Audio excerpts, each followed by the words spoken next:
your audio as needed. The CSU congratulates the class of 2025. An estimated 125,000 students graduated this spring from our universities.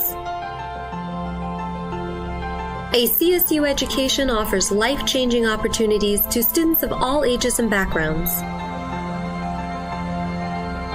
Each graduate is a success story, representing the best of what the CSU provides, a top-tier education and a promising path forward. Welcome to the live stream of the California State University Board of Trustees meeting. Please adjust your audio as needed.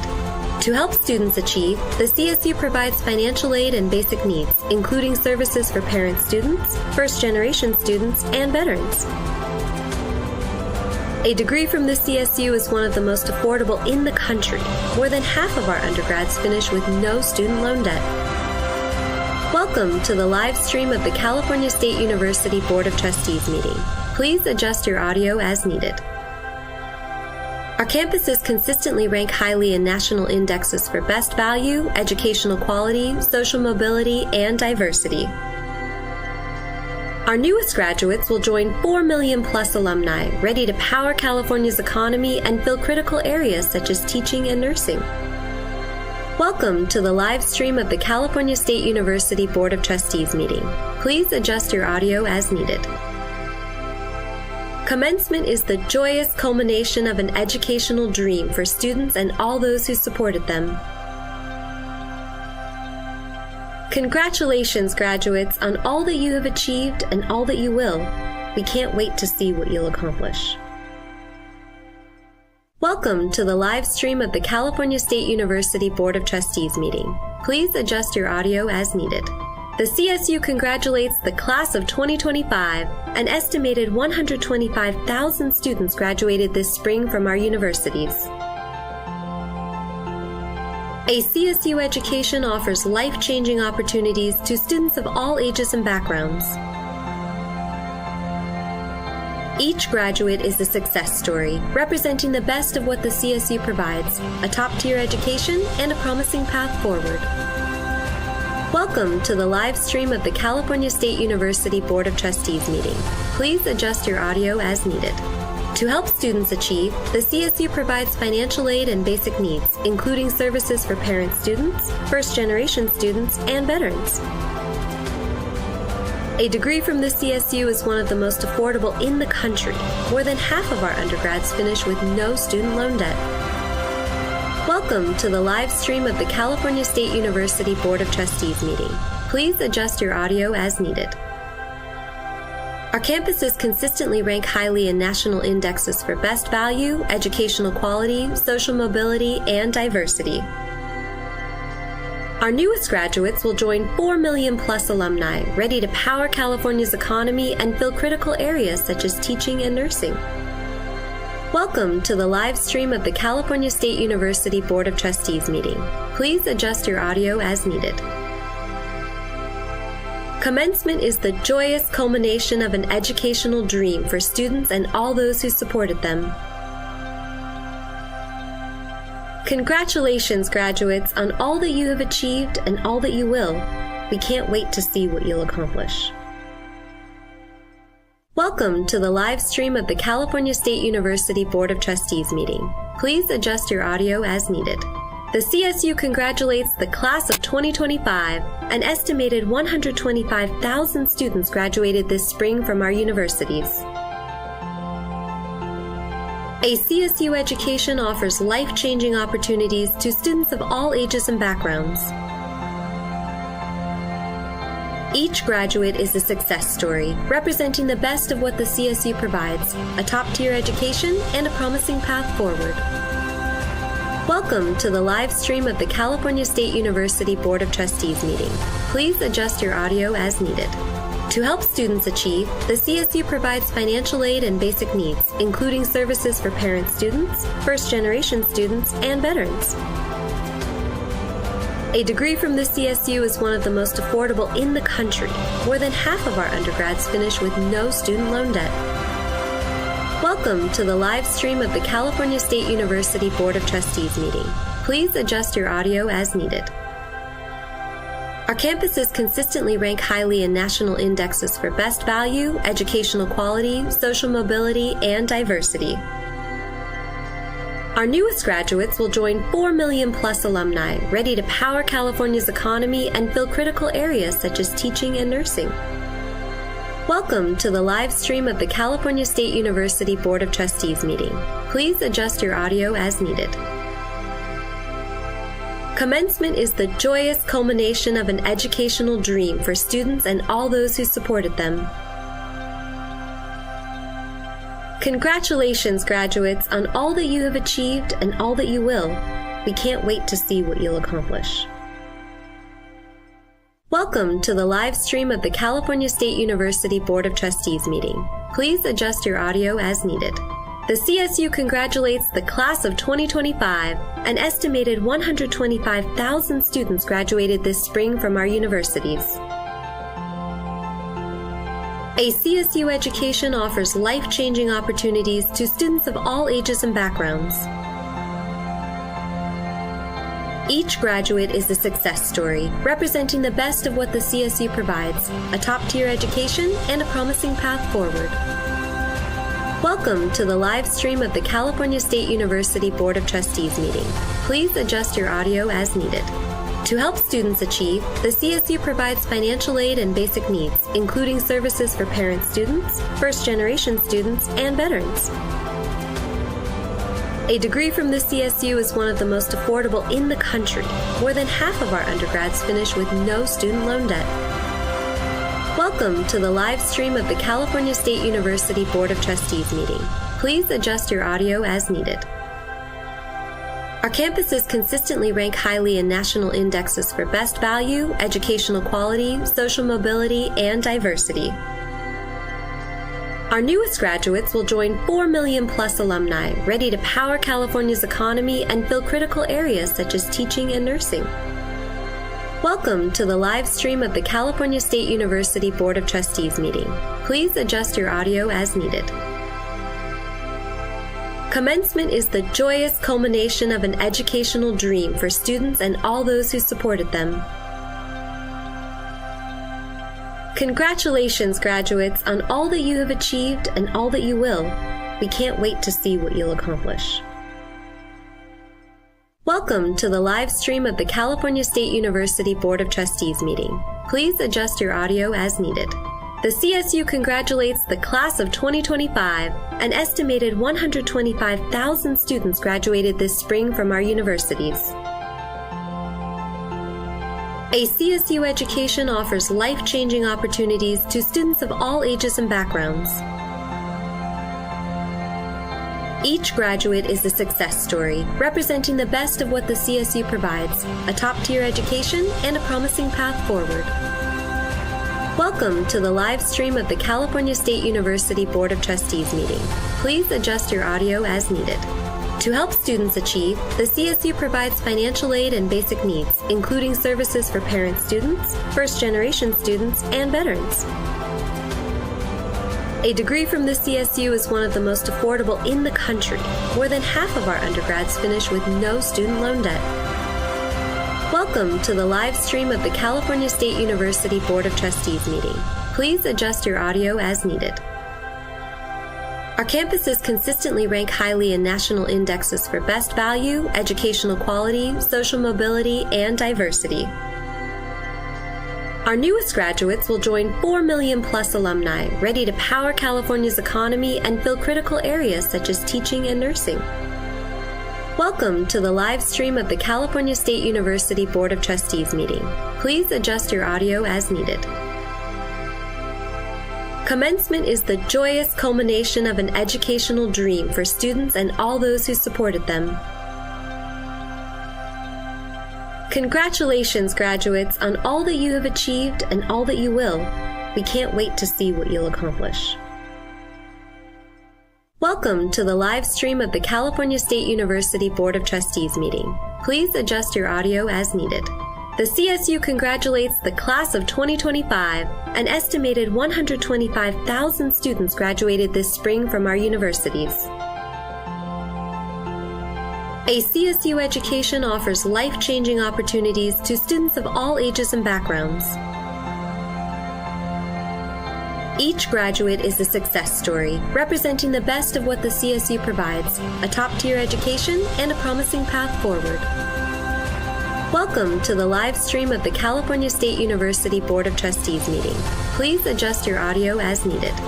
To help students achieve, the CSU provides financial aid and basic needs, including services for parent students, first-generation students, and veterans. A degree from the CSU is one of the most affordable in the country. More than half of our undergrads finish with no student loan debt. Welcome to the live stream of the California State University Board of Trustees meeting. Please adjust your audio as needed. Our campuses consistently rank highly in national indexes for best value, educational quality, social mobility, and diversity.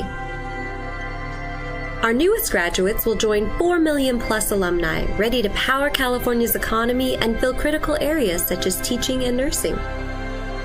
Welcome to the live stream of the California State University Board of Trustees meeting. Please adjust your audio as needed. Commencement is the joyous culmination of an educational dream for students and all those who supported them. Congratulations, graduates, on all that you have achieved and all that you will. We can't wait to see what you'll accomplish. Welcome to the live stream of the California State University Board of Trustees meeting. Please adjust your audio as needed.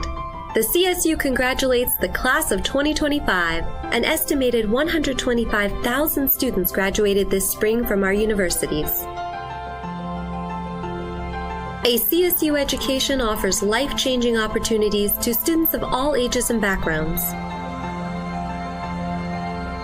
Each graduate is a success story, representing the best of what the CSU provides, a top-tier education and a promising path forward.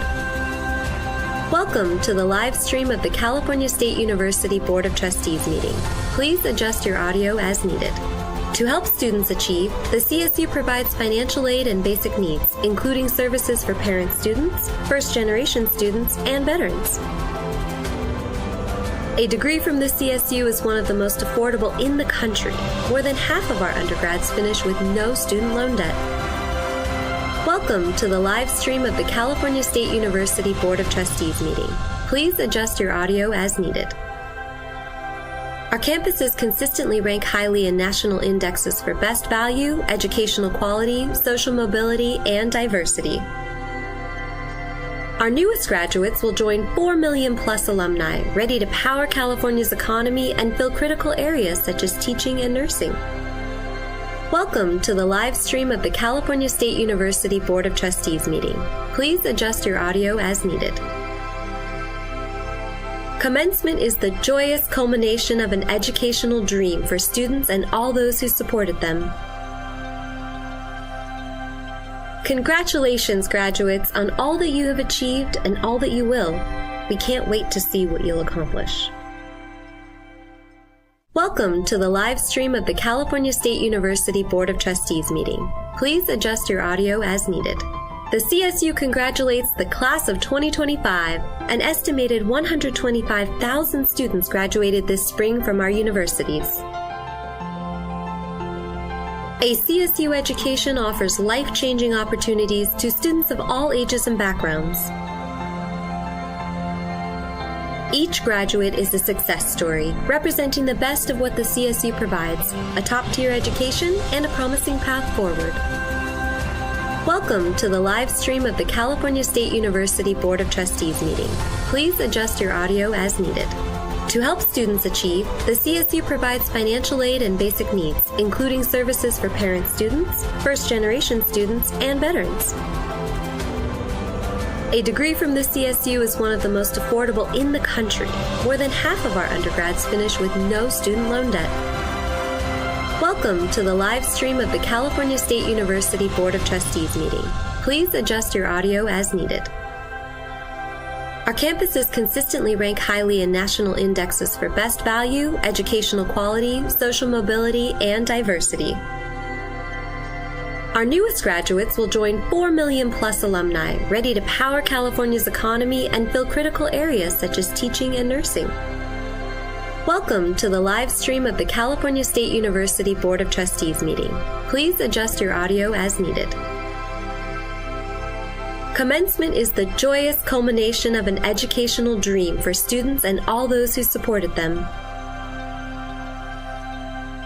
Congratulations, graduates, on all that you have achieved and all that you will.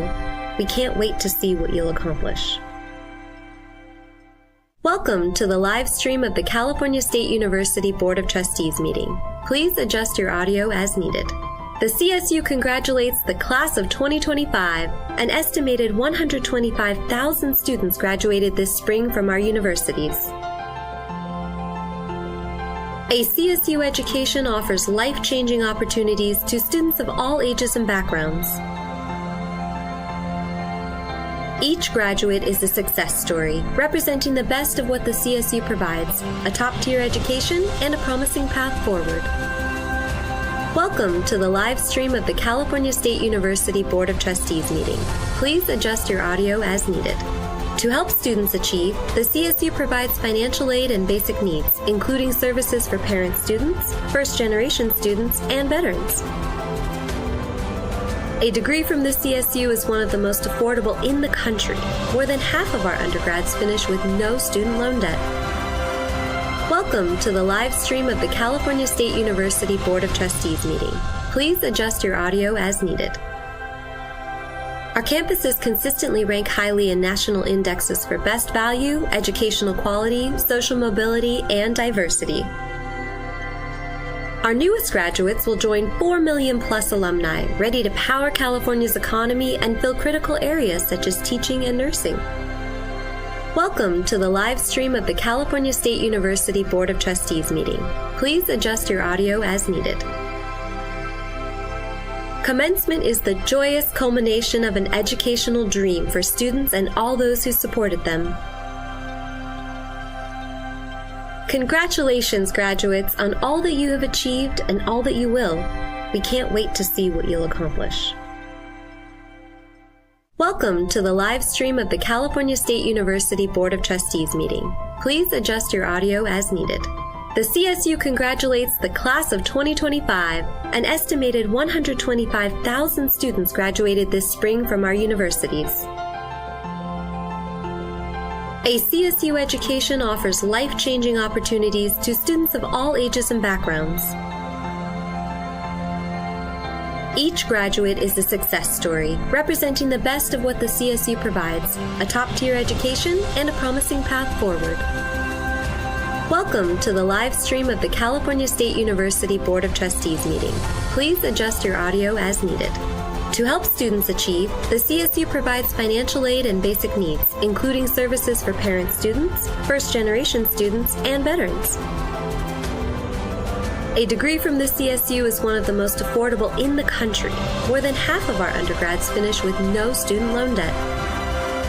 Welcome to the live stream of the California State University Board of Trustees meeting.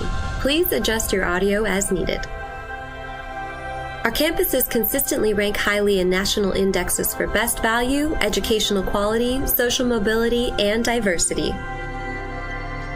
Our newest graduates will join 4 million plus alumni ready to power California's economy and fill critical areas such as teaching and nursing. Welcome to the live stream of the California State University Board of Trustees meeting. Please adjust your audio as needed. Commencement is the joyous culmination of an educational dream for students and all those who supported them. Congratulations, graduates, on all that you have achieved and all that you will. We can't wait to see what you'll accomplish. Welcome to the live stream of the California State University Board of Trustees meeting. Please adjust your audio as needed. The CSU congratulates the class of 2025. An estimated 125,000 students graduated this spring from our universities. A CSU education offers life-changing opportunities to students of all ages and backgrounds. Each graduate is a success story, representing the best of what the CSU provides, a top-tier education and a promising path forward. Welcome to the live stream of the California State University Board of Trustees meeting. Please adjust your audio as needed. To help students achieve, the CSU provides financial aid and basic needs, including services for parent students, first-generation students, and veterans. A degree from the CSU is one of the most affordable in the country. More than half of our undergrads finish with no student loan debt. Welcome to the live stream of the California State University Board of Trustees meeting. Please adjust your audio as needed. Our campuses consistently rank highly in national indexes for best value, educational quality, social mobility, and diversity. Our newest graduates will join 4 million plus alumni ready to power California's economy and fill critical areas such as teaching and nursing. Welcome to the live stream of the California State University Board of Trustees meeting. Please adjust your audio as needed. Commencement is the joyous culmination of an educational dream for students and all those who supported them. Congratulations, graduates, on all that you have achieved and all that you will. We can't wait to see what you'll accomplish. Welcome to the live stream of the California State University Board of Trustees meeting. Please adjust your audio as needed. The CSU congratulates the class of 2025. An estimated 125,000 students graduated this spring from our universities. A CSU education offers life-changing opportunities to students of all ages and backgrounds.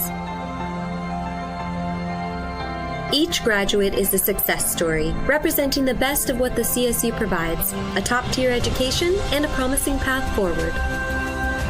Welcome to the live stream of the California State University Board of Trustees meeting. Please adjust your audio as needed. To help students achieve, the CSU provides financial aid and basic needs, including services for parent students, first-generation students, and veterans. A degree from the CSU is one of the most affordable in the country. More than half of our undergrads finish with no student loan debt. Welcome to the live stream of the California State University Board of Trustees meeting. Please adjust your audio as needed. Our campuses consistently rank highly in national indexes for best value, educational quality, social mobility, and diversity. Our newest graduates will join 4 million plus alumni ready to power California's economy and fill critical areas such as teaching and nursing. Welcome to the live stream of the California State University Board of Trustees meeting. Please adjust your audio as needed. Commencement is the joyous culmination of an educational dream for students and all those who supported them. Congratulations, graduates, on all that you have achieved and all that you will. We can't wait to see what you'll accomplish. Welcome to the live stream of the California State University Board of Trustees meeting. Please adjust your audio as needed. The CSU congratulates the class of 2025. An estimated 125,000 students graduated this spring from our universities. A CSU education offers life-changing opportunities to students of all ages and backgrounds. Each graduate is a success story, representing the best of what the CSU provides, a top-tier education and a promising path forward. Welcome to the live stream of the California State University Board of Trustees meeting. Please adjust your audio as needed. To help students achieve, the CSU provides financial aid and basic needs, including services for parent students, first-generation students, and veterans. A degree from the CSU is one of the most affordable in the country. More than half of our undergrads finish with no student loan debt. Welcome to the live stream of the California State University Board of Trustees meeting. Please adjust your audio as needed. Our campuses consistently rank highly in national indexes for best value, educational quality, social mobility, and diversity. Our newest graduates will join 4 million plus alumni ready to power California's economy and fill critical areas such as teaching and nursing. Welcome to the live stream of the California State University Board of Trustees meeting. Please adjust your audio as needed. Commencement is the joyous culmination of an educational dream for students and all those who supported them. Congratulations, graduates, on all that you have achieved and all that you will. We can't wait to see what you'll accomplish. Welcome to the live stream of the California State University Board of Trustees meeting. Please adjust your audio as needed. The CSU congratulates the class of 2025. An estimated 125,000 students graduated this spring from our universities. A CSU education offers life-changing opportunities to students of all ages and backgrounds. Each graduate is a success story, representing the best of what the CSU provides, a top-tier education and a promising path forward. Welcome to the live stream of the California State University Board of Trustees meeting. Please adjust your audio as needed. To help students achieve, the CSU provides financial aid. Good morning. I apologize for being a bit late. At this time, the July 2025 meeting of the CSU Board of Trustees is called to order. Ms. Coral, please call the roll.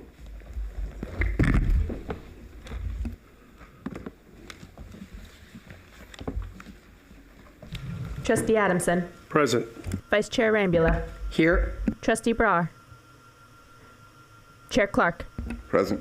Trustee Fajardo. Present. Trustee Furstenberg. Here. Trustee Fong. Here. Chancellor Garcia. Here. Trustee Ghilarducci. Here. Trustee Gilbert-Lurie.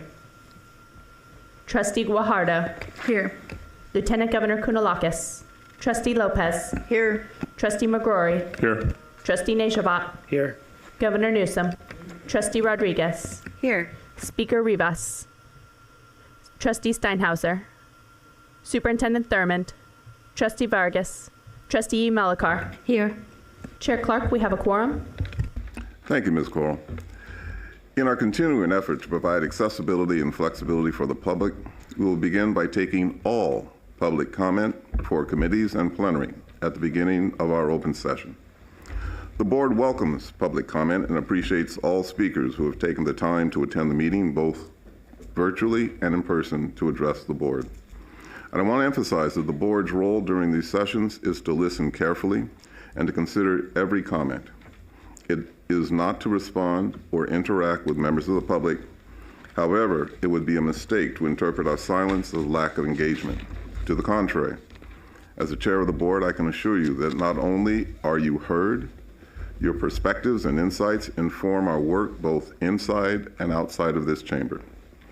As has been the case in previous meetings, university presidents are seated around the dais so that they may better see and hear our public speakers as they address some of the CSU's most critically important matters. When public comment has concluded, our presidents will return to the usual seats. In the spirit of fairness to those who wish to speak and to allow the committees and the board to hear from as many speakers as possible within the available time, please note that ceding, pooling, or yielding remaining time to other speakers will not be permitted. I also ask that all speakers please keep their remarks concise. Each speaker has 1 minute for their comments. It is within this framework we seek to create a space for diverse viewpoints where all members of our community may freely share their perspectives. We understand and appreciate that some comments may elicit opposing perspectives or express disagreement with system or university leadership, and we understand that. At the CSU, we uphold the constitutional protections of the member of our community and view the right to free expression and open discourse as essential hallmarks of higher education.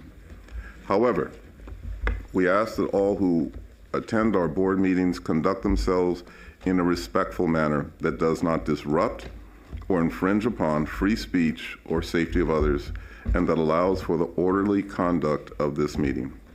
Please bear in mind that all proceedings of the board, including public comment, are live streamed and archived publicly online. Thus, it's especially important that we all remain mindful of our conduct. As a continued reminder, in addition to participating in public comment sessions, any member of the public may also submit written remarks to be shared with the full board via email at trusteesoffice@calstate.edu. CSU stakeholders may also share their feedback with their respective statewide bodies, the Cal State Student Association, the statewide Academic Senate, and Alumni Council, each of which provides standing reports at every board meeting. I thank you all for your attention and now turn it over to Ms. Corll to please call the speakers who requested to provide public comment. Ms. Corll, please begin. Thank you, Chair Clark. Good morning, everyone. If you are in person to provide public comment, please step to the microphones on either side of the auditorium when you hear your name. If you are on Zoom, once you hear your name, please accept the unmute request to begin your comments. Please remember that each speaker will have 1 minute to share their comments. If in person, a red light will show at the podium when 1 minute has passed. If virtual, a timer will be present on your screen. A reminder will be given at the 1 minute mark to please conclude your remarks before we proceed to the next speaker to allow for as many people as possible to provide their comments. Our first speakers are Matthew Lang, Brian Dolber, and Elaine Bernal.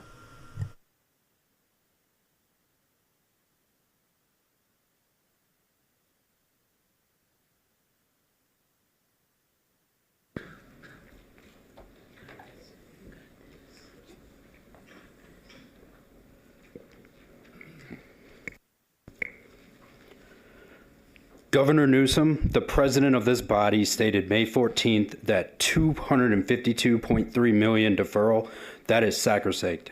They'll get that 5% bump.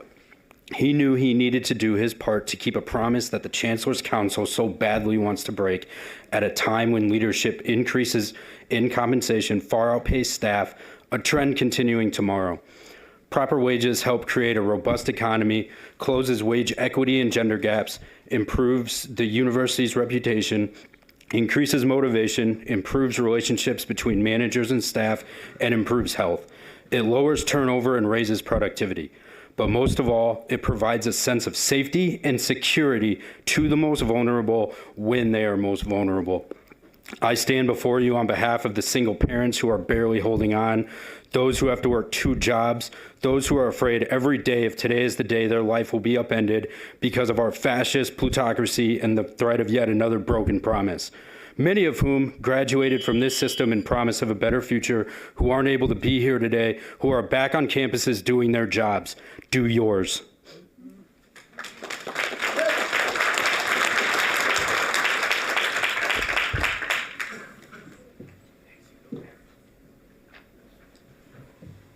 I'm Brian Dolber, Department Chair and Associate Professor of Communication and Media Studies at California State University San Marcos, and CFA AAUP representative from the South. Academic freedom in the CSU is under attack. As our nation spirals into fascism, TPM policies are being used against students who exercise their First Amendment rights and faculty who advocate for them. Sang-Hae Kill, a tenured professor in justice studies at San Jose, is being threatened with termination for supporting students speaking out against genocide. Meanwhile, her colleague Jonathan Roth is on the Fall 25 schedule after he allegedly assaulted a pro-Palestinian activist on campus.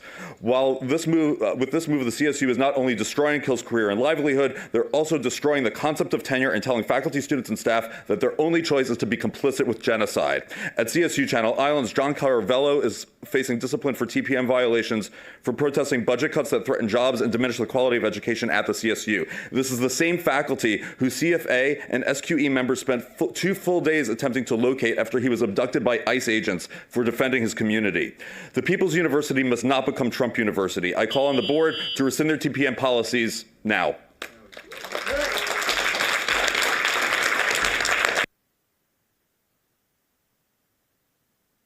I serve as an Associate Vice President for Lecturers South for the California Faculty Association. I'm also a CSU parent. My eldest is entering their 3rd year. My younger child is a high school sophomore who hopes to attend the CSU. And my spouse is a full-time student and a math tutor at Long Beach City College's Math Success Center. We are a multicultural Black and Filipino family. I was raised and educated in Carson Public Schools, and my partner and our children have been proudly educated in the Long Beach Unified School District. We are a public education family through and through. Like so many across California, we depend on it. Families like mine are not the exception. We are the CSU, the students, the staff, the faculty who make the system work. And yet we are being priced out, laid off, and pushed aside. When beloved educators like Dr. John Calarvello, a kind principled advocate for justice, is detained for standing with immigrant communities.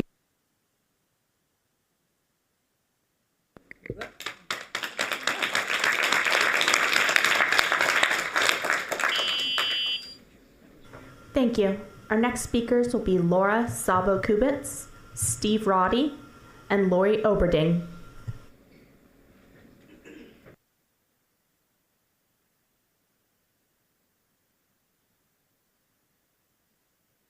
Please. Good morning. Oh, shall I begin? Please do. Good morning. I'm Laura Szabo-Kubitz with the California Alliance for Student Parent Success. Thank you for the opportunity to speak on behalf of the recently enacted Gains for Student Parents Act, which supports student parents in affording, enrolling in, and completing college. Specifically, the Gains Act calls on colleges and universities to account for student parents' true costs and student budgets so that they access the financial aid for which they're eligible, and to collect and report data and resources to advance student parent success. We are grateful for the CSU's efforts to support multi-generational success, such as through the launch of the Pregnant and Parenting Students Initiative and the leadership shown at many campuses like Cal Poly San Luis Obispo, where the statewide Student Parent Summit will take place this September. In alignment with the Gains Act, we respectfully urge the CSU Board of Trustees to review, approve, and disseminate a cost of attendance policy and student parent identification and data collection guidance this July. The Alliance's implementation resources and our team are available to support the CSU with implementing these and other provisions to advance student parent success. Thank you.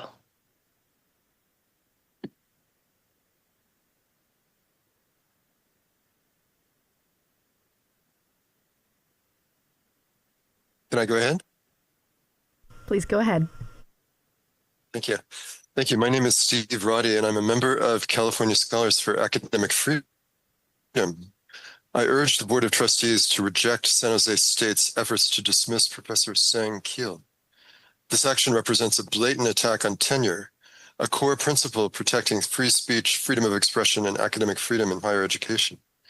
Moreover, it violates the basic constitutional protections of the right to assemble and to air grievances, putting San Jose State on the side of the repressive forces that are pushing our country toward a future of barbarism. Speaking out against the genocide and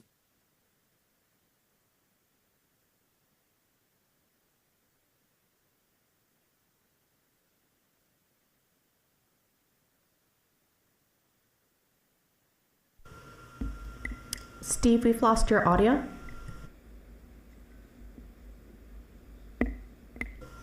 Well, Lori Oberding, if you're ready, we'll go to you next and come back to Steve. Thank you. Thank you for this opportunity. I am here to bring light to the Cal Poly Swim and Dive program that was cut March 7th, 2025 due to unforeseen budget cuts. The proposed 8% budget cut that was supposed to be coming from the state of California, that is now only 3%, and the shortfall of $425,000 due to the House versus NCAA case. Initially, we were asked to raise $25 million in 2 months, a historic endowment amount which raised flags with most people which would donate within the swim and dive community. This was lowered to 20 and then 15, and we were only given 3 months to attain this with zero support from the school. No access to an alumni list. We reached 9 million combined funds by June 15th. And this donation and donations and pledges were still flowing in. It was apparent that we had established the ability to raise the funds, given the ability to do so in an appropriate time. These kids worked their whole lives to swim for Cal Poly. And this team was on an upward trajectory. So please get these athletes back in the water for September and allot us the appropriate time to raise the funds for the endowment. Please do this. Thank you. Our next speakers will be Ernesto Torres, Steve Phillips, Debbie Alaya, and Drew Hala Agasle.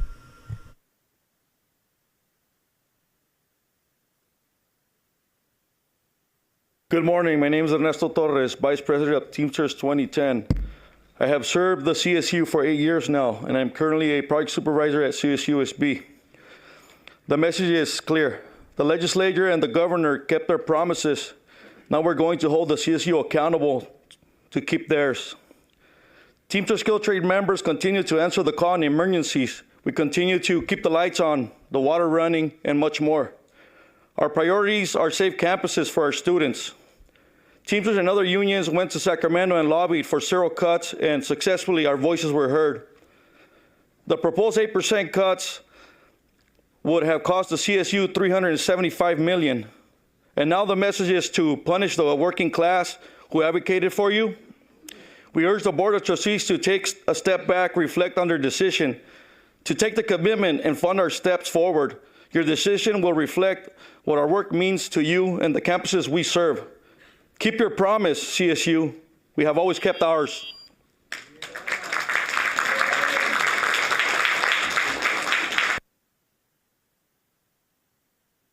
Our legislator and governor kept their promises. Now we are holding you accountable to keep yours. Hello, my name is Steve Phillips. I'm a locksmith and local 2010 steward at beautiful Chico State University, as well as a member of the bargaining team. We all as Teamsters 2010 members keep our promises every day by ensuring safe and welcoming campuses up and down this state.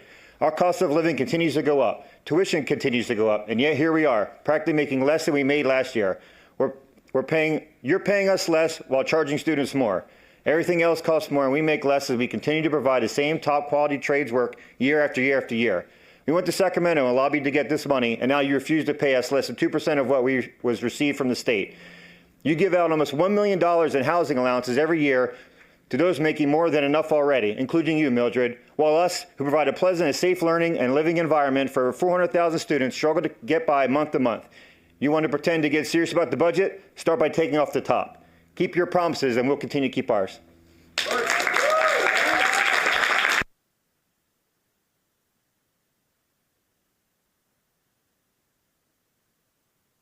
Legislator and governor kept their promise. Now we're holding you accountable to keep yours. I'm Debbie Alaya, and I've been a staff member of San Francisco State University for 18 years, and I'm a Skilled Trades Board member of Teamsters Union Local 2010. I'm a supervisor in housing facilities and serve in a leadership role for Local 2010 as a steward and bargaining team member to ensure all members are treated fairly and with dignity. My recent raises have helped my quality of life. Living in the Bay Area is expensive. Additionally, my raises have allowed me to offer funds to my sister who has a debilitating autoimmune disease. These raises have been critically important. We have fought hard to help mitigate CSU's financial troubles, and we are asking for reasonable pay increases to help all members' quality of life. CSU must keep its promise to its workforce.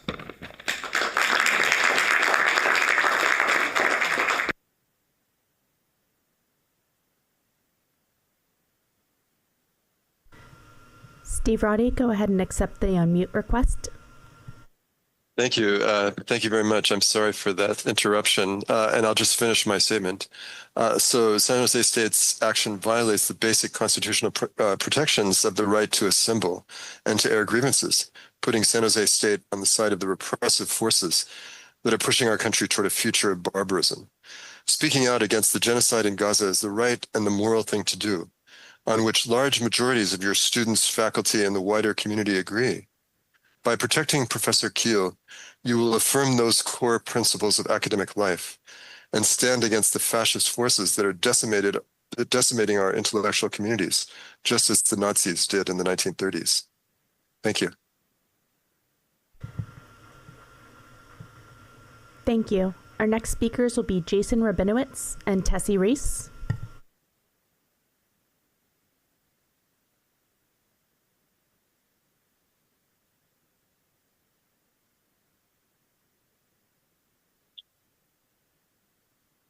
Hello, trustees. This is Jason Rabinowitz, Secretary Treasurer, Teamsters Local 2010.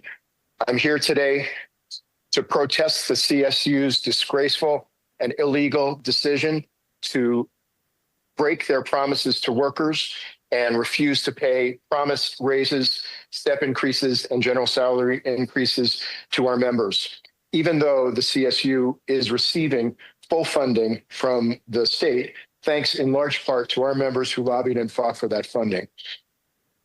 Our members have fought hard and long for decades to win the step increases back after many years that they were denied.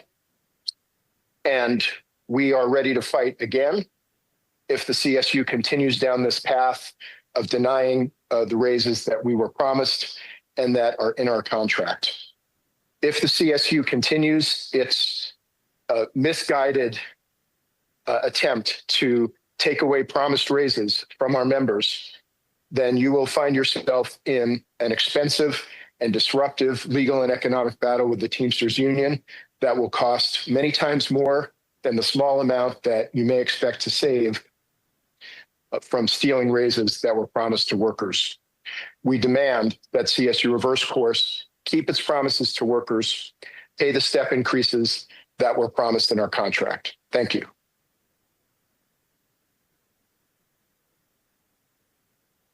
Good morning. My name is Tessie Reese. I'm the Unit 2 Chair. I'm an LVN2, and my campus is SDSU. And I have been at SDSU for 28 years. I'm addressing Chancellor Garcia and the Board of Trustees. I have been at the Board of Trustees for many years and have spoken for many years. The time is now for you all to step up and do the right thing. You have now owed the steps that we have fought long and hard for, and it's time to implement them fully instead of backtracking and saying that you haven't gotten money. The time is now to show your leadership, your respect, and your loyalty to the staff, faculty, and students who have been there for you, have fought the hard fight for you, along with staff. So please take this in consideration and do the right thing, implement the steps fully so that you can show not just your staff, faculty, and students, but the rest of the world that you're doing the right thing and you are good, strong leadership. Thank you. Thank you. Our next speakers will be Justin Malone, Tim Allen, and Ronald Lopez.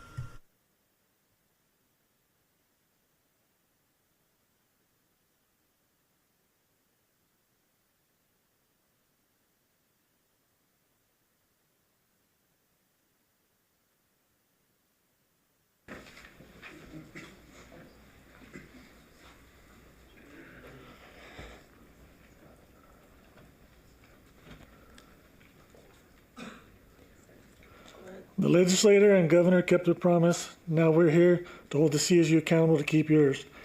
My name is Tim Allen, and I have been a dedicated employee of CSU Alliance for 28 years and a proud member of Teamsters Local 2010. I'm a supervising building service engineer and a campus steward. When I first started in 1996, we still had steps as part of our contract, and since then we have spent 25 plus years fighting to get them back. It took a strike and a threat of even longer strike to finally win them back. The only reason we agreed not to strike was because CSU came back to the table and made an agreement with the Teamsters on a new 3-year contract. We didn't make a 2-year deal, we made a 3-year deal. And I have several members of my campus that are looking at 7 to 11% raise this last year to finally get them to their steps they should have been on. The CSU has cheated them for so long, and now you want to cheat them again by not honoring the final year of the agreement. Shame on you, CSU, and I demand the CSU keep the promises.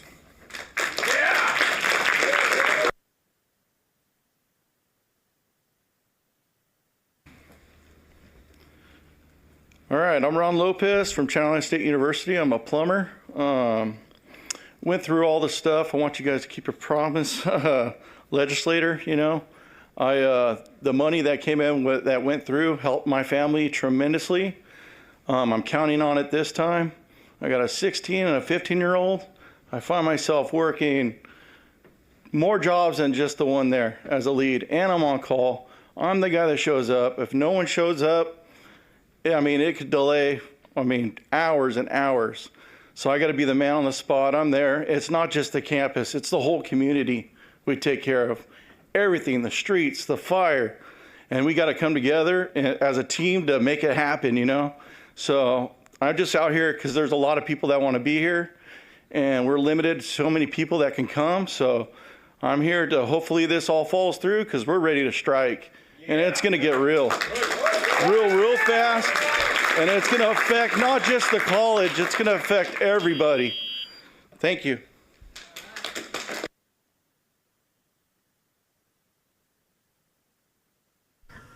Thank you. Our next speakers will be Maya Valerie, Jalen Ivester, and Sarah Borjas. Good morning, Board of Trustees. My name is Maya Valerie, Senior Policy Analyst at EdTrust West. We appreciate the efforts the CSU system has taken to support immigrant communities, especially amidst the federal landscape targeting immigrant communities across California. Students fear not only for themselves, but for their loved ones. And this has resulted in students from mixed status families having to consider real safety concerns when deciding whether to share their personal information with the federal government through FAFSA. Meaning that some of your CSU students have opted out of the CADA. Although this gives them access to state financial aid, it requires them to bypass federal financial aid, such as the Pell Grant, work study, and federal student loans. Thus, we respectfully request that the CSU leverages institutional aid to provide students from mixed status families who decided not to apply to the FAFSA with additional aid. Closing the financial aid gap for the student population will ensure that these students who are FAFSA eligible have the right to access federal aid safely and can continue to pursue their academic goals. Thank you.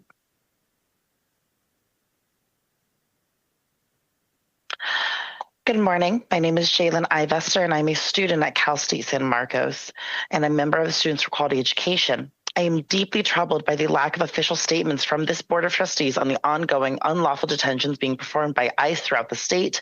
And in the same vein, I am troubled by the lack of acknowledgement from the board on the unlawful detention of Dr. Jonathan Caravello, who was laid off due to exercising his right to free speech and protest. Many of your students are vulnerable. Many of your faculty and staff are vulnerable, and many of you are complicit in the ongoing violation of students and faculty rights. We are disturbed, we are scared, and we deserve to have the people who run our university speak on the issues currently relevant to the troubles that these university students and faculty face. It is your duty as leaders of this public university system to publicly speak about injustices, not leave the public in the dark. History does not forget, and it is time to speak up and speak out against these injustices. We and myself stand in solidarity with Teamsters and the CSU EU. Thank you. Thank you. Our next speakers will be Michael Donlin, Kendon Carlson, and Robert Krim.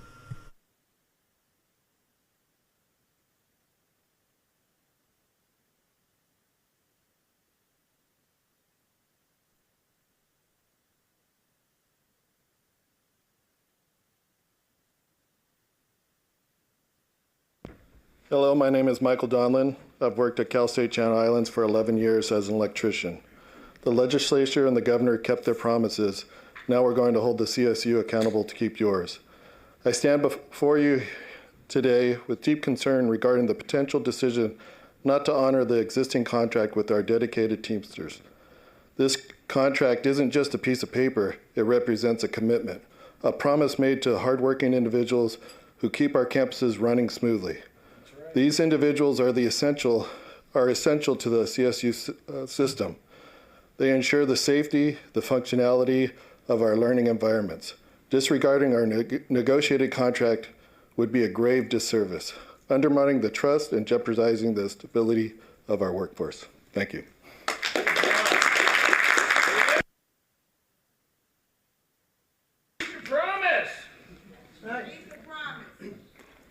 Good morning. My name is Kendon Carlson, and today is my birthday, and I am here. I'm here on my birthday as a proud Teamster 2010.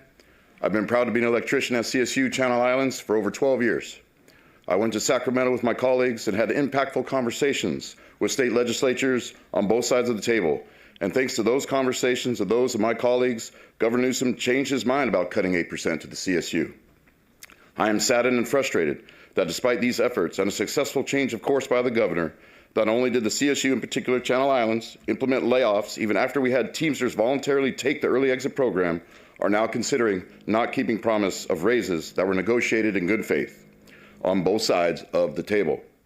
These raises have been stifled for so many years, and now that we are on the verge of finally being able to put healthier food on our tables and put our children in better schools by earning compensation for a job well done, the Board of Trustees want to take that promise of a better life for my family and the families of my fellow Teamsters away. It's wrong, and I challenge each one of you to look inside yourself and do what I do every day, and that's the right thing, and keep the promise to my family.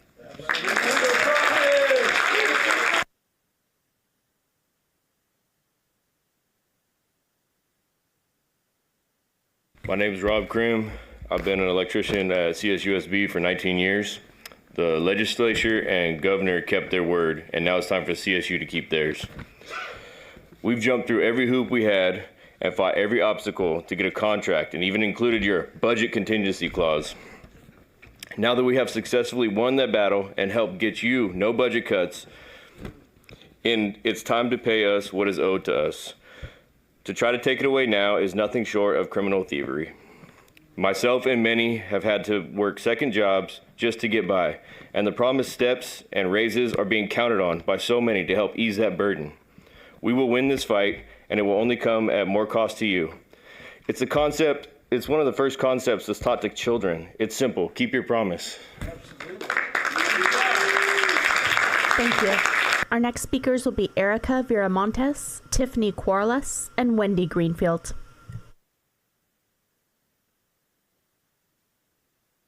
Good morning. My name is Erica Viramontes, and I serve as Director of School Counseling Programs with Green Dot Public Schools. Across Green Dot's 18 schools in the Los Angeles area, our counselors work alongside thousands of college-bound students, many of whom are first-generation, low-income, and from mixed-status families.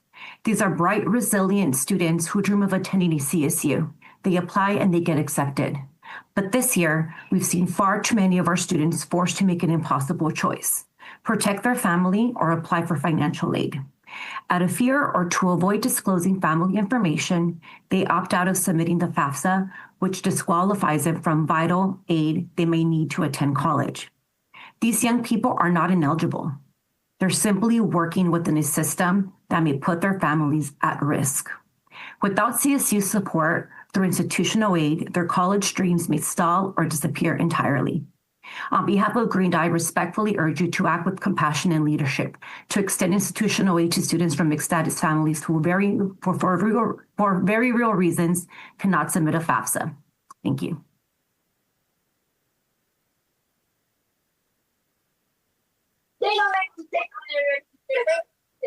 Good morning, Board of Trustees. My name is Tiffany Quarles.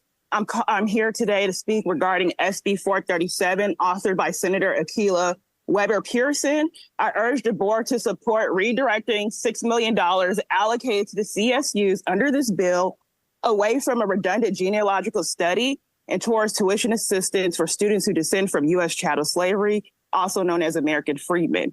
The California Reparations Task Force has already established lineage protocols, and certified genealogists are successfully using them now. SB 437 undermines the Black community by wasting resources on unnecessary research instead of addressing real, immediate needs. CSU's participation makes it complicit in delaying and potentially sabotaging tangible progress towards reparations. Redirecting these funds can remove financial barriers for hundreds of students by fall 2025. Let's stop stalling and start serving.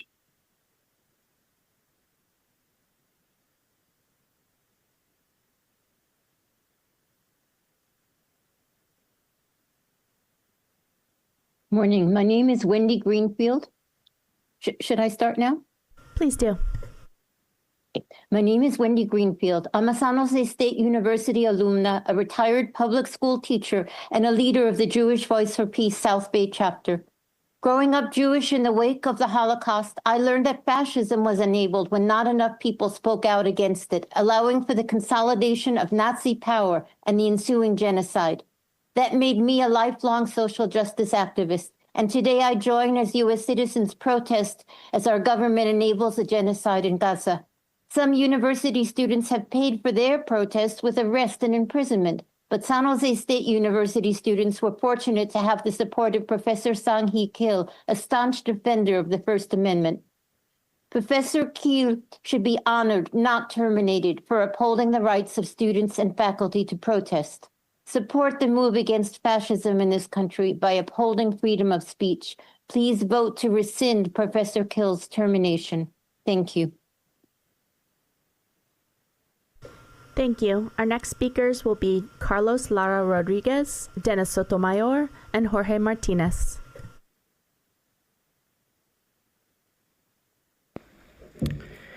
Good morning. My name is Carlos Lara Rodriguez. I work at CSUSB in the Heating and Air Department. I'm in charge of about 300,000 square feet of real estate to make sure that students and staff get a comfortable and safe environment to work and study. I take pride in my work day in and day out. I love to be of service to others. It is my passion. Our department, just as others in our facilities division, is short-staffed. Vacant positions are not fulfilled due to budget shortfalls. The ones that are left behind take on more work. We do it graciously because we are people of service. When you decide not to pay us what was agreed on a contract, it's a disservice to California employees and students.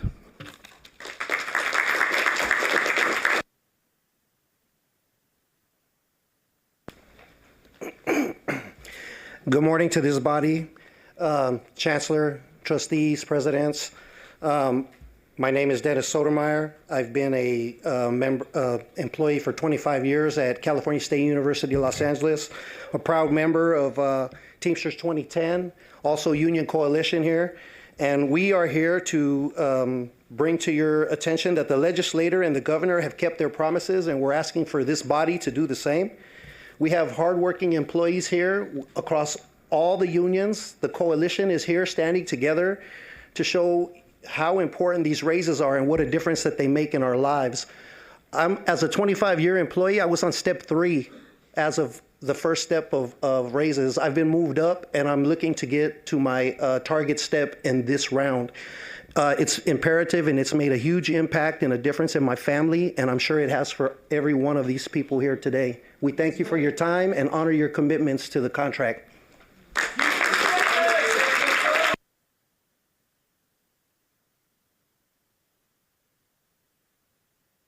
Chancellor Garcia, Board of Trustees, the legislator and governor kept their promise. Now it's time to keep yours. My name is Jorge Martinez. I'm a plumber at Cal State LA and a proud Teamster with Local 2010. Through our united lobbying efforts in Sacramento, we helped stop the governor's proposed 8% budget cut, which would have meant a $375 million loss for the CSU. Because of our joint efforts, our hard work, that funding was preserved. This year's Unit 6 raises cost around $5 million, less than 2% of what we helped CSU saved. And yet the CSU still refuses to pay us what we're owed. We showed up, we advocated, we delivered results. Now the CSU needs to do the same. We're not asking for anything more than what was promised. I respectfully demand that the CSU honor their word and do right by their essential workers who keep the university running every day. A contract is a promise. CSU, you must honor it. No excuses. Thank you. Thank you. Our next speakers are Thora Gialauri, Tiffany Jones, and Krish Gidwani.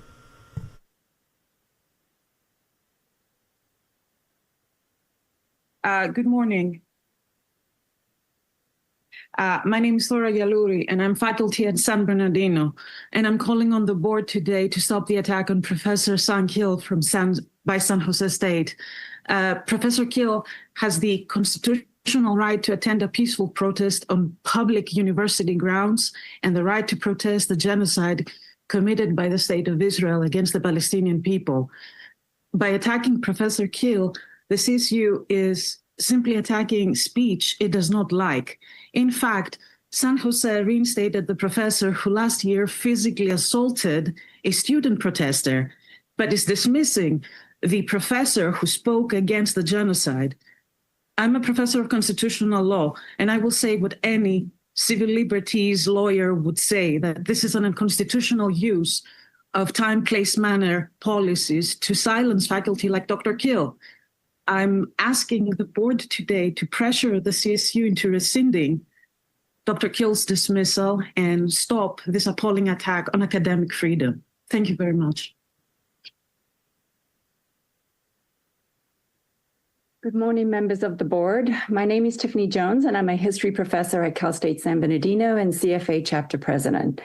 And I stand in solidarity with CSUEU and Teamsters. At CSUSB, we are facing a crisis. Faculty are overwhelmed, we are teaching high course loads, and while our classrooms overflow with students, course caps keep rising, and we simply cannot provide the individual attention our students need. Because of so-called austerity measures, lecturers have lost their jobs, and those who remain are being pushed to exhaustion.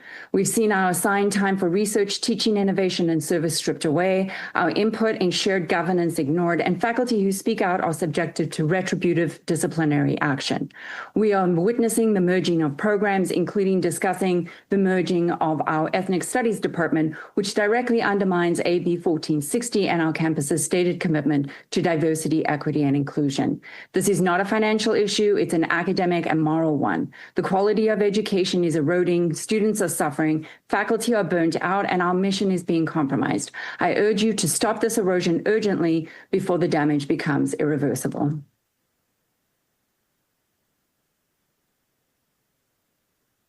Good morning, CSU Board of Trustees. I want to know about, considering that I have been a student who has a documented disability, it has been very hard for me to transfer my IEP from high school to my freshman year at Cal State Fullerton. And I have been undergoing an ongoing mental health crisis, and I have been trying to get documentation for it. And I've been asking about the policies of remote learning and an extension in terms of a mental health crisis, as well as financial assistance. That should cover rental costs, tuition, car payments, transportation, and food. And how will the CSU ensure that this happens?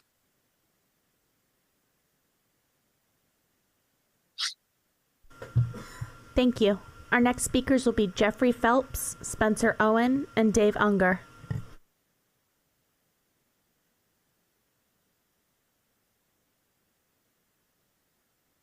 This one's for you. Good morning, my name is Jeff Phelps. I'm a proud member of Teamsters Local 2010 and have served as a dedicated plumber at Fulton and the Dominguez Hills for the past 7 years. When we learned that you, Mildred, were going to be the next chancellor of the CSU system, we felt a deep sense of pride, one of our own, rising from Dominguez Hills to lead the entire CSU. It was a moment of inspiration. Unfortunately, the pride has turned into deep disappointment. Dominguez Hills is the only campus that has faced Teamsters layoffs. Now, to make matters worse, your administration is refusing to honor our contract. Let's be clear, we did our part. The Teamsters played a critical role in lobbying the legislation and the governor to fully fund the CSU system. The legislation came through, now it's your turn to follow through on your word. We've been fighting for a salary step system for over 20 years. After just 1 year in office, you and your team are trying to take it away. That's not just unfair, it's a betrayal. Chancellor Garcia, it's time to keep your promises, honor our contract, respect our work, and do the right thing by the people who keep our campus running every day. Thank you.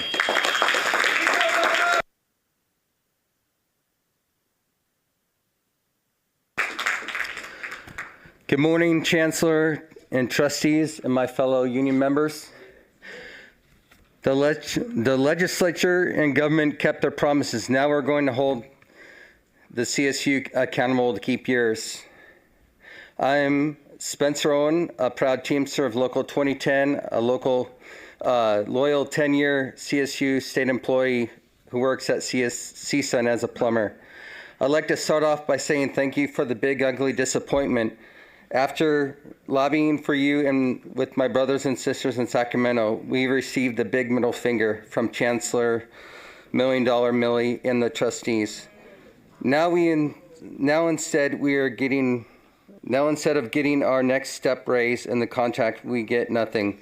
All you had to do was complete the last year of the contract. during the last 10 years of hard work, dedication, working through the pandemic for you and your students, I now realize that the workers that keep your campuses working in order do not matter. Step up and keep your promises to complete the third year of your contract.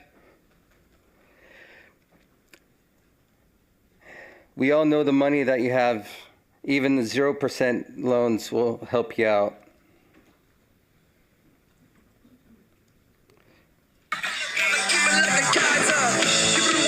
Please conclude your comment.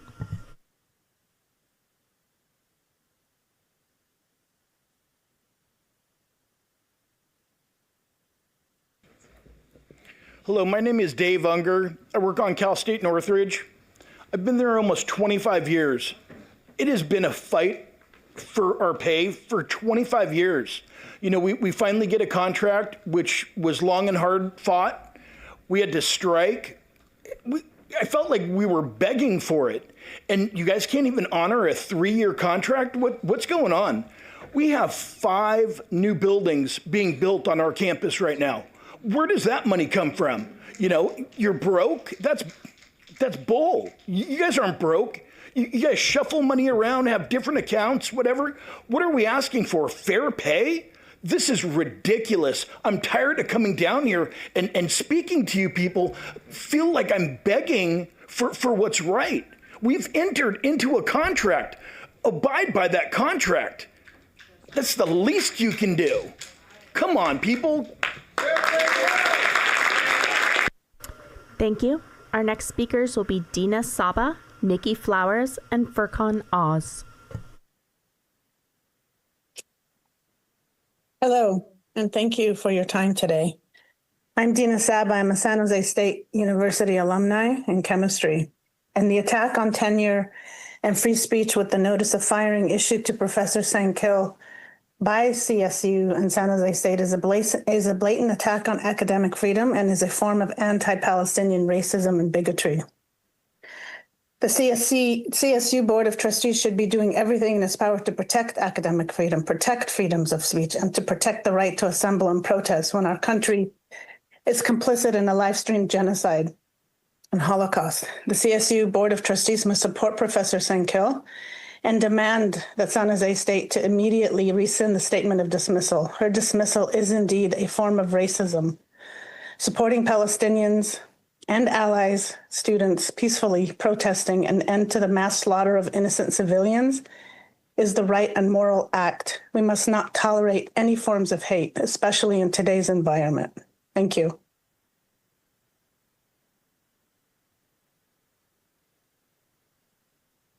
Hello, my name is Nikki Flowers. I'm a current graduate student at San Jose State University, and we opened this meeting with emphasizing respecting the constitutional right to free speech, and that's what I'm here to talk about.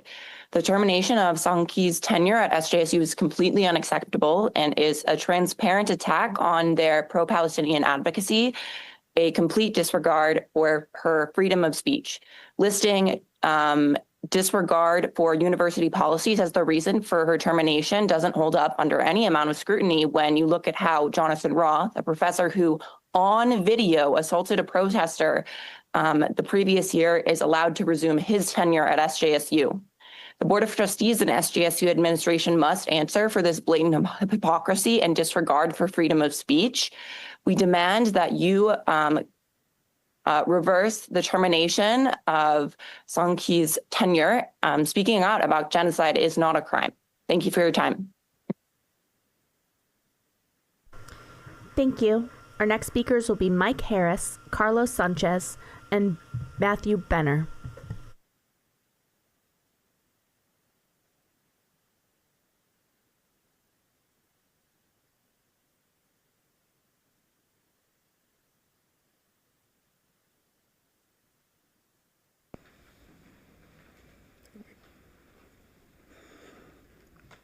Do I just start?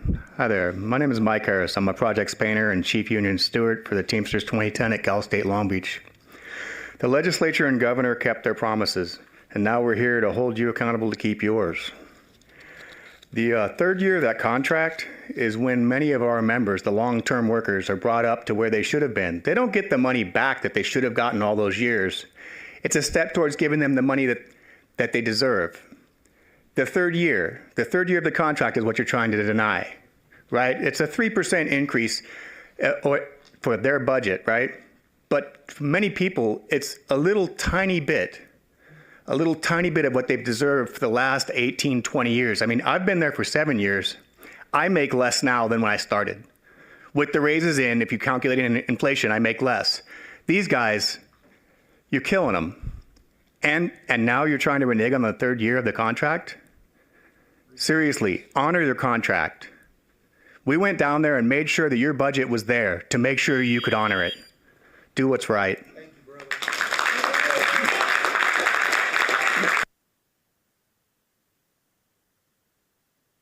Board of Trustees and Chancellor Garcia. My name is Carlos Sanchez, and I'm a lead locksmith at San Diego State University, where I've been employed for the last 32 years. As a member of the Teamsters 2010 Bargaining Committee, I came here numerous times last year and the year before, asking you to have your committee meet in good faith. But now I'm here asking that you honor the contract that you agreed to. As a long-standing employee, I am grateful and finally get to the step placement. However, there are still a lot of members that still have not reached their target step because you have not honored the third year of your contract. After months and months of rallies and even up to a one-day strike, we are finally able to come into an agreement and finalize the contract. Our lobby helped to restore your proposed 8% cut. It's time that you keep your promise and pay us our raises. The legislature and governor kept their promises. Now we're going to hold CSU accountable to keep yours. Thank you. Keep your promise!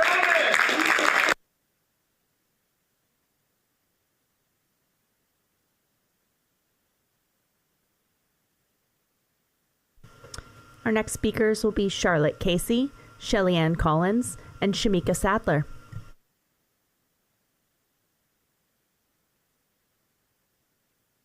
I'm speaking on behalf of the San Jose Peace and Justice Center. We are advocating for the reinstatement of Professor Sanquil to her tenured faculty position at San Jose State. Her firing represents an attack on academic freedom, and it appears to be motivated by outside political pressure and efforts to restrict what can be said about the war on Gaza. It's shocking to us that a professor can be fired for that support of students who are speaking out to condemn an ongoing genocide, an activity that should earn them extra credit, not punishment. Please take action to rescind the termination of Dr. Sanquil at San Jose State. Thank you. Good morning, trustees. My name is Dr. Shelly Ann Collins, counseling faculty and dedicated advocate. I come before you with a clear call. We must urgently address the erosion of shared governance and the lack of administrative accountability across the CSU. HERA affirms that joint decision-making between faculty and administration is not just tradition, it is the law. And yet, across campuses, we're seeing administrators act with unchecked authority, disregarding consultation, violating procedure, and retaliating against those who speak up. This isn't isolated, it's systemic. When decisions are made without faculty input, the consequences fall hardest on our most vulnerable, our students. And nowhere is that more evident than in how we address mental health. We cannot meet rising student needs if those of us providing direct care are left out of the strategic planning, decisions about roles and responsibilities, or campus resource allocation. If this board is serious about shared governance, it must act. Institutionalize 360-degree evaluations of all administrators with input from faculty, staff, and students. Thank you. Thank you. Our next speakers will be Nick Magana, Sam Campos, and Jesse James.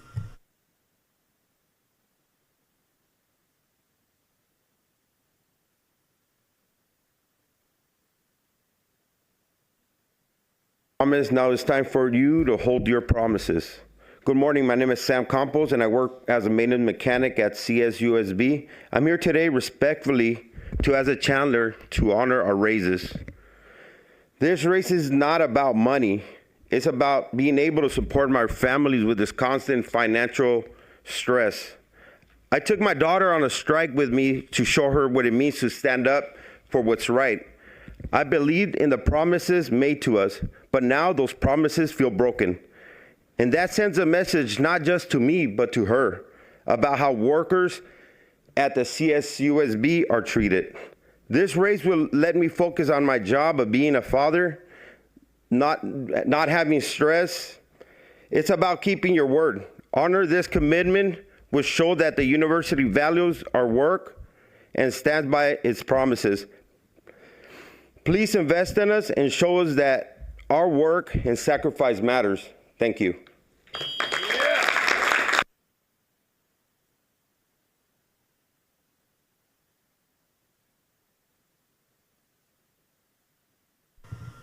Our next speakers will be Yasmin Abdusami Oakley, Lashun Coleman, and Zinga Griffin. Hello, my name is Yasmin Abdusami Oakley, and I am representing East Palo Alto for reparations. And I am here to tell the board, please do not collaborate with the CLBC on SB 437. The bill takes the money away from our youth and giving them direct assistance with college, and that is unacceptable. The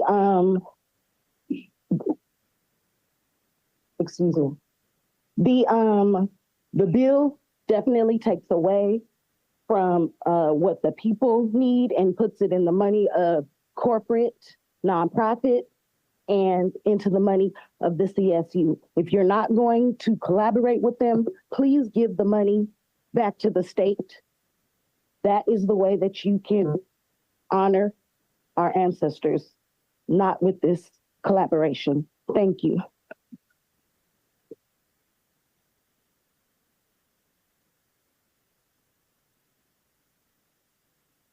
Hello, hi. Good morning, board, the trustees, also Gavin Newsom. My name is LaShawn Coleman. I'm also a volunteer of the Coalition of a Just and Equitable California, as well as a CSU alum. And I'm just not going to sugarcoat. $6 million from the SB 437 was supposed to support reparations, but instead of going to verify descendants of chattel slavery, it's being tied up in redundant study while we watch CSU face layoffs, budget cuts, and quite shifts towards funding students who aren't even willing to apply for a FAFSA. That's not equity. That's eraser. So our people are carrying the most student debt, facing the highest barriers, and we still have to fight just to keep funding from being redirected. The genealogical verification systems already exist. The time for studies is over. This $6 million should go directly to tuition support for pre-millennial students. CSU knows how to run financial aid program, so run one for us. Governor Newsom, if you really mean what you said about justice for our descendants, prove it. We know where the money is going. We see where the money is going, and we're not going to sit and stay silent. Thank you.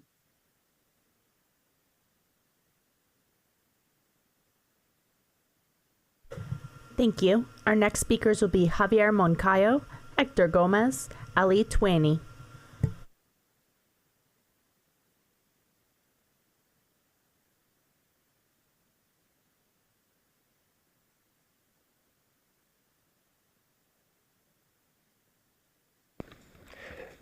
The legislature and the governor kept their promises. Now we're going to hold CSU accountable to keep yours. My name is Hector Gomez, and I've been a loyal plumber at CSU San Marcos and a local 2010 member for almost 10 years now. Somehow, here we are again. What seems like we're begging and fighting for our raises. The CSU continues to show their true colors, continues to fall short and not keep their promises. Despite the disrespect and the greediness, me and my Teamster brothers and sisters continue to show our dedication and our hard work. As the cost of living continues to skyrocket, our wages seem just to stay the same. Because of us, we prevented the governor's 8% cut, which would have been $375.2 million. Our total Unit 6 raises is around $5 million, which is less than 2% of the money we helped CSU win. I'm here today to not ask, but to demand for me and my brothers and sisters to ask you to please keep your promise and take care of the ones that keep these campuses running. Thank you.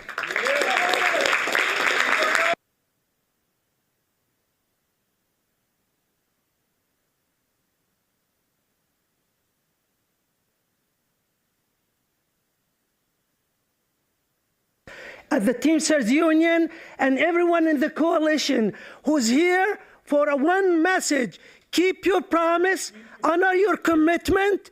You know what you need to do. We kept ours. When the budget was to be cut, each and every one of us called every legislatures across the party lines. It was no Republicans, no Democrats. It was protect higher education, protect the workers that they run CSU. And everybody came through. If they came through, you should come through. Character is doing the right thing when no one is watching. We all watching you. Do the right thing. Honor your commitment. These contracts are hard fight. You're standing against the Teamsters who fight hard every day, not just for us, but for everyone who deserves justice, equality, fairness. We will not sit back. We will fight, and we win, because our cause is just, and our commitment to our members and to every workers in California is we will not stand back. Honor your commitment. Keep your promise. Honor your commitment. Keep your promise. Honor your commitment.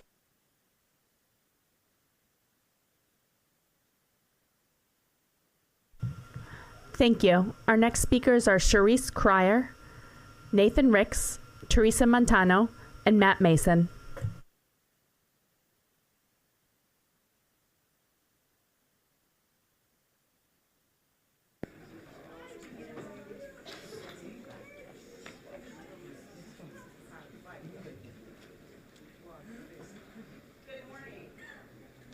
Strongly oppose the Cal State University system using reparations funds to study Black American genealogy under SB 437. As trustees, you have a fiduciary, social, and moral obligation to act ethically on behalf of the CSU system. Using reparations funds lobbied by Black American grassroots communities for anything other than direct compensation is unethical, anti-democratic, and frankly a betrayal.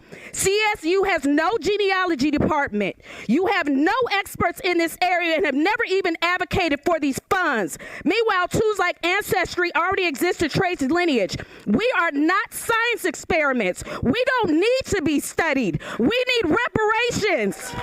This proposal is not research. It's theft. I demand you do the right thing. Say no to SB 437. Say no to stealing reparations for Black Americans.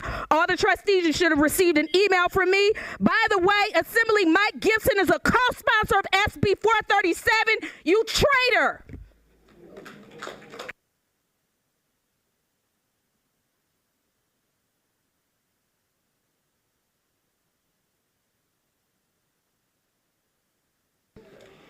Hi, I'm Matt Mason. I've been working with the Sacramento State for 21 years as an auto mechanic. I'm on the Teamsters 2010 Skilled Trades Board and also a bargaining team member. When we were bargaining with the CSU for our 3-year contract, the initial ask was steps. We went right to the meat of the matter and we asked for wages and to deal with an economic proposals first. The CSU did nothing but stonewall and wait. You're stonewalling and waiting with the CFA contracts, with the CSU contracts. You guys need to go back to the table. I stand in solidarity with my other union brothers and sisters as well too. I've been Longhart and we fought many years for our 3-year contract. We went through lots of actions. We went through lots of rallies. We held strikes and we came up with a commitment. This is an agreement between us and the CSU. And so CSU, the legislature and the governor kept their promise. Now we're going to hold the CSU accountable to keep yours. CSU, keep your promises. Honor your commitment.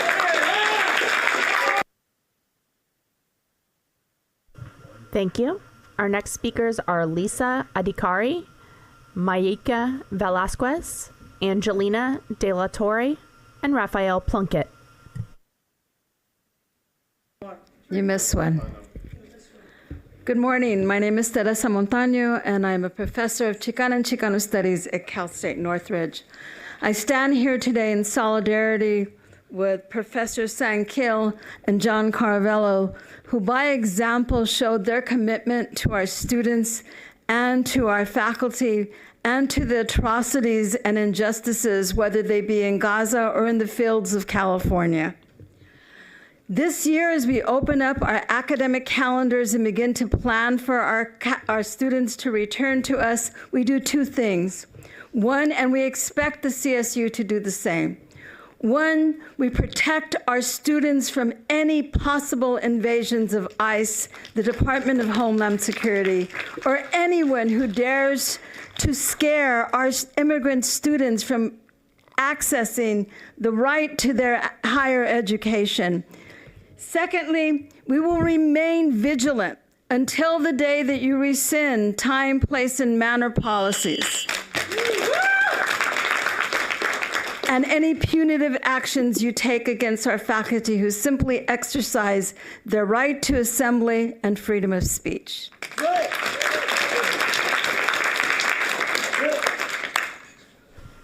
Lisa, please go ahead and accept the unmute request.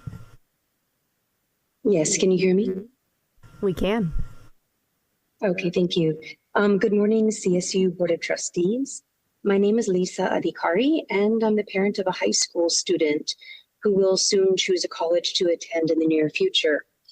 I'm extremely concerned that San Jose State reinstated history professor Jonathan Roth, who attacked a Palestinian student, but is terminating Dr. Sanquil, a professor who is supporting students' rights to free speech, academic freedom, and peaceful right to protest, and the peaceful right to protest.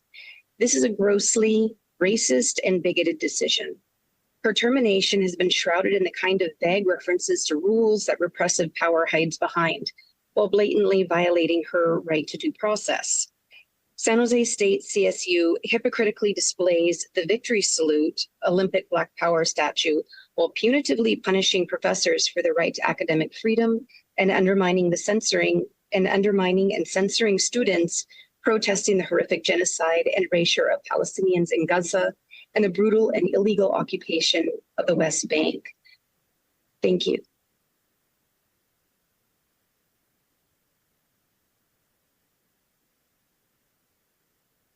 My name is Malaika Velasquez. I come to you. Hello? My name is Malaika Velasquez, and I come to you not in the capacity of a member of the boards and commissions on which I sit, but as a member of the freedmen community about to watch the potential theft of resources from my people via SB 437.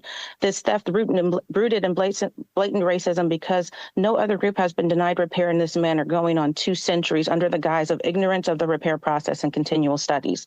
Also, as you know, the CSU does not have a genealogy program. So this money would be stolen from my people by the CSU to build a genealogy department and then to study the process of genealogy when there are already entities in existence to accomplish this task. Since when is an entity given millions as the chosen expert for something in which it has no documented expertise? Trustees, tell the governor you will not be a part of this theft of resources from my freedmen community, that you will not find yourselves on the wrong side of history, and that you will reject this money.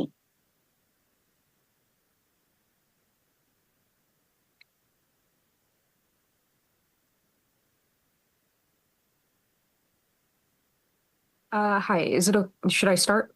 Please do. Okay. Hello, my name is Angelina De La Torre. I'm a former CSU Channel Islands student, a recent graduate, and today I am here to address the kidnapping of Dr. Jonathan Caravello by ICE. How do you want to be remembered? 20 years from now, are you going to be on the right side of history, or will you fail your students time and time again? This time by repressing their freedom of speech. Professor Sanquil supported her students' First Amendment right and is now facing dismissal. Professor John Caravello was kidnapped by ICE and is now facing federal charges, all because these 2 individuals refused to be quiet and let their students suffer. As someone who has personally worked with Professor Caravella during my time with SQE, I can attest to him being one of the most empathetic, upstanding individuals I have ever met. Do you believe that it is enough to just say you support John Caravello, that you stand by him? Until you back up your words with action, they are nothing but empty words. You all have the opportunity to change this right now. Follow in his footsteps and fight for the safety of your community. ICE has no place in our state, let alone places where young people are merely trying to improve their lives through education. Put your money where your mouth is and declare all CSU sanctuary campuses. Thank you. Thank you. Our next speakers will be Vyacheslav Vedotov, Catherine Cobb, Margarita Berta Avila, and Fadi Saba.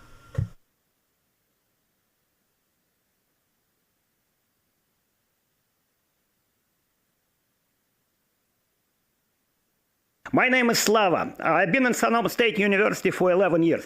You know, I was born and grew up in the Soviet Union. And what's going on today? Not much difference. Back then, few handful of people in Politburo behind Kremlin wall get a power, get a money, and pull on the rest of the population. Stay poor. And the same. People from our Politburo here behind this wall grab a money, grab a power given them by the taxpayer of United States people in the state of California and decided to keep it and pull on everyone else. Not much difference. Welcome back to USSR, Slava, 35 years later. Yes. Thank you.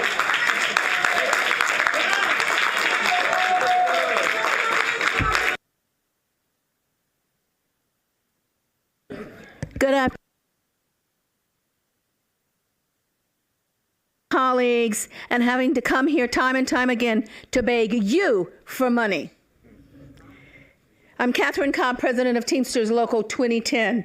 Just weeks ago, our members stood united with other CSU members at the Capitol, helping to secure additional funding to offset deferred funds. And yet, the Chancellor office moved to reopen our contract and attempted to take back our raises we fought so hard to win. Let's be clear. This reopener is based on distorted narrative. It falsely farms deferred funding as a cut and ignores the additional budget measures specifically designed to support CSU through this period. Our members bargained in good faith. You didn't. And now CSU is threatening to break that agreement. How terrible is that? Terrible. Our members will not allow it. Our members will not stand for this disrespectful action from CSU. Our union is ready to take whatever action is necessary to defend the raises that CSU promised. Reject this harmful move. We demand that CSU honor your commitment. Do what you need to do. Thank you. Keep your promise. Keep your promise.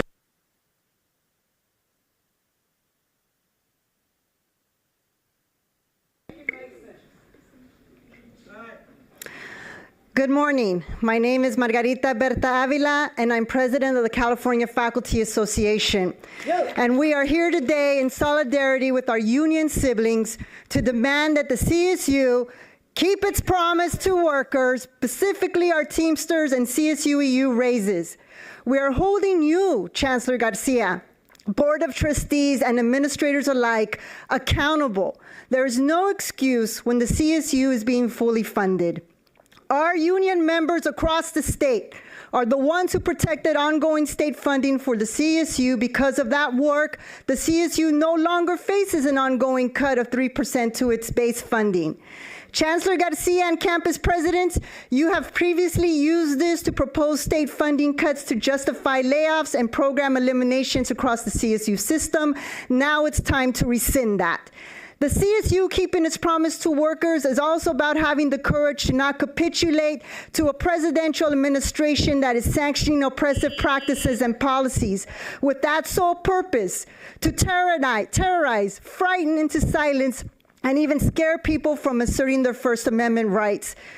As a union, we are committed to showing up for our immigrant communities like Dr. John Caraveo did as he was abducted last week by ICE, a member leader of our union, to protect against the invasion of ICE. And it's up to you, Board of Trustees and CSU management, to do the same on our campuses. You must refuse ICE physical access to all land owned or controlled by the CSU. And lastly, if the CSU administration, BOT, is truly committed to fostering leadership, diversity, equity, and community solidarity, then it must repeal your approach, Chancellor Garcia.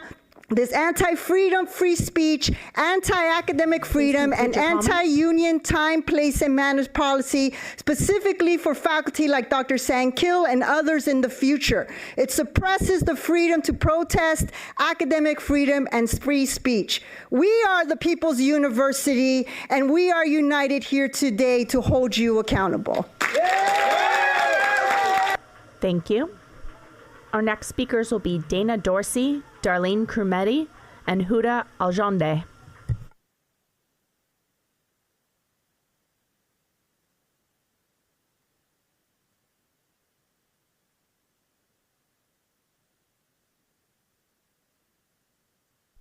Dana, please accept the unmute request.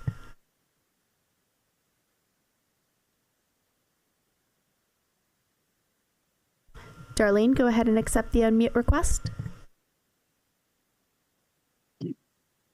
Okay, thank you. Can you hear me? We can hear you. Okay, thank you. Good morning. My name is Darlene Crumney, and I'm here to strongly oppose the California state, the USC's system using reparations implementation funds, especially those earmarked under SB 437 for genealogy studies on Black American freedmen.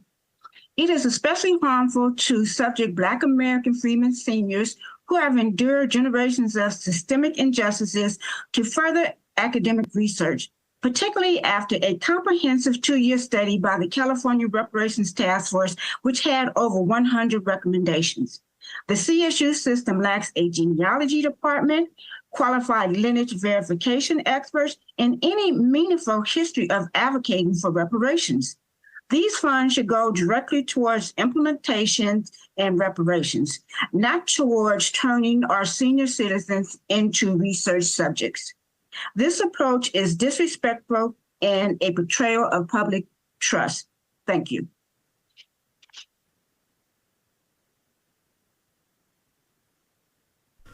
Dana, please accept the unmute request.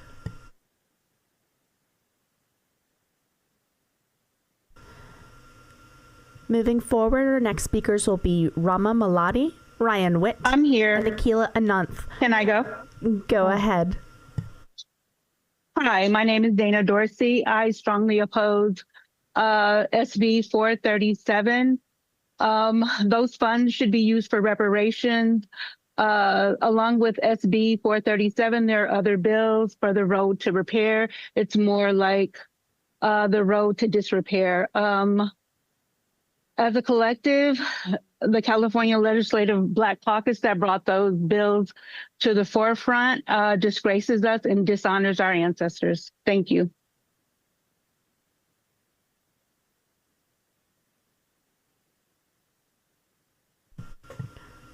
Rama, Ryan, or Akila?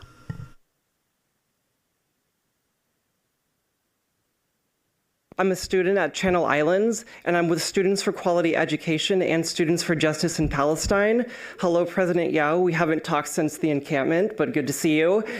The restrictive time, place, and manner policy is being used to target peaceful protesters. Myself and another student received several TPM violations for simply peacefully protesting against mass layoffs. The other student, a Black organizer named Angel Marie, was repeatedly stalked, targeted, and even assaulted by our racist campus police. Our professor, Jonathan Caravello, was targeted and laid off for supporting us. Right after that, he was illegally kidnapped and disappeared by ICE. Shamefully, the Board of Trustees has not condemned this and has not lifted a finger to try to get the charges dropped. At the same time, Professor Sang-Kil at SJSU is being fired for simply supporting her students' rights to peacefully protest against Israel's ongoing live-stream genocide in Palestine. The restrictive time, place, and manner policy must be abolished, the attacks on students and faculty must end, and the CSU must stop funding genocide. We stand in solidarity with CSU EU and Teamsters. From the river to the sea, Palestine will be free.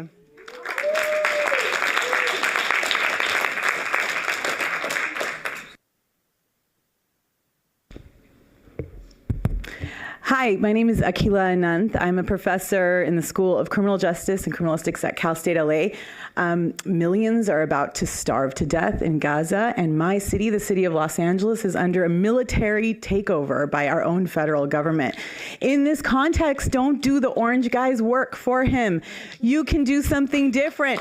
You can revoke TPM policies, which echo the violences that we have seen in Los Angeles by ICE and the National Guard. You can support Dr. Kill. You can support Dr. Caravello. You can restore the budget and give my union siblings the raises and steps that they deserve, that they fought for, that we fought for and earned. That's right. You know, don't echo the violences of the big, beautiful bill. Don't be the orange guy. You can be with us. You can be our champion. You can be a Californian raising the students that will sit in your seats one day, hopefully.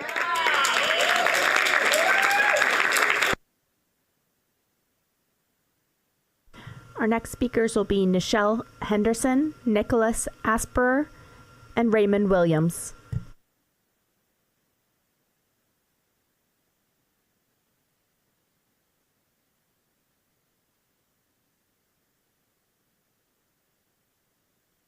Raymond, go ahead and accept the unmute request. Yes, can you hear me? We can.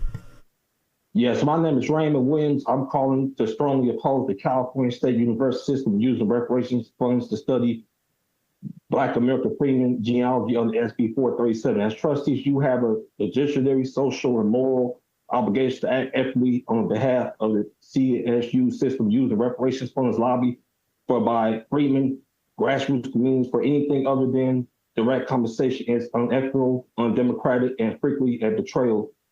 CSU has no genealogy department, no experts in this area, and never even advocate for these funds. Meanwhile, tools like Ancestry always exist in trace lineage. We are not science experiments. We don't need to be studied. We need reparations because the Japanese got their reparations, the Jewish community got their reparations, so we want our reparation. We don't need no more studies. That's actually a disservice to our ancestors. That's all I got to say. Thank you. Thank you. Our next speakers will be Rochelle Callies, Mike Geck, and Lauren Cannon.